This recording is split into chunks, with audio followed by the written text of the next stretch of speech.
നമസ്കാരം. Raf talk ഫുട്ബോളിലേക്ക് അവർക്കും സ്വാഗതം. ബോൾ ഞങ്ങൾ ഒരുപാട് നഷ്ടപ്പെടുത്തി. ആ നഷ്ടപ്പെടുത്തിയ പോലെ ക്രിസ്ത്യാനോയെ പോലുള്ള ഒരാൾക്ക് കൊടുത്താൽ എങ്ങനെ ഉണ്ടാവും? ആ ഗോളാവും, ഞങ്ങൾക്ക് പണി കിട്ടും. അതാണ് ഇന്നലെ സംഭവിച്ചത് എന്ന് അൽ നസറിൻ്റെ എതിർ ടീം, ഇന്നലെ തോറ്റ ടീം അൽ ഖുലൂദിൻ്റെ കോച്ച് പറയുന്നു. 3-1 ഇന്നലെ അൽ നസർ വിജയിച്ചത്. അതിലൊരു ഗോള് ക്രിസ്ത്യാനോ റൊണാൾഡോയാണ് നേടിയത്.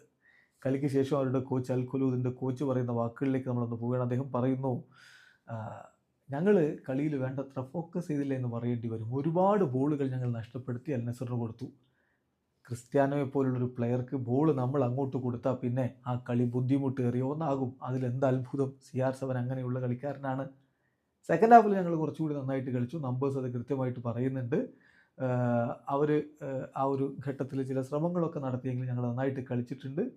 ഞങ്ങൾക്ക് 23 ഷോട്ടുകളാണ് കമ്പയർഡ് ടു അൽ നസർ ആ ഘട്ടത്തിൽ വരുന്നത്. 12 കോർണർ കിക്കുകളാണ് കമ്പയർഡ് ടു അൽ നസർ എന്ന് പറയുമ്പോൾ 2 കോർണറുകളാണ് അവർക്ക് ലഭിച്ചത് എന്ന കാര്യം കൂടി നോക്കുക. സോ ഞങ്ങൾ നന്നായിട്ട് തന്നെയാണ് സെക്കൻഡ് ഹാഫ് കളിച്ചത് എന്നാണ് ഇപ്പോൾ അൽ ഖുലൂദിൻ്റെ കോച്ച് പറയുന്നത്. പക്ഷേ അദ്ദേഹം എടുത്തു പറയുന്നു, ക്രിസ്ത്യാനോയെ പോലുള്ളൊരു താരം ഉണ്ടാകുമ്പോൾ എതിർ ടീമിന് നമ്മൾ ബോൾ അങ്ങോട്ട് കൊണ്ടുപോയി കൊടുത്താൽ കാര്യം വളരെ കൃത്യമാവും. അത് അവരങ്ങ് കൊണ്ടുപോകും. CR7 അങ്ങനെയുള്ള താരമാണ്.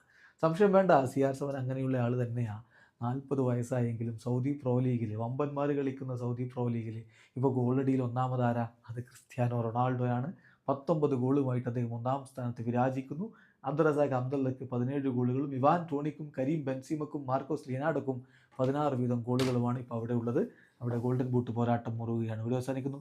ഫുട്ബോൾ ലോകത്ത് കൂടുതൽ വിശേഷങ്ങളുമായി റാഫ് ടോക്സ് എത്താം.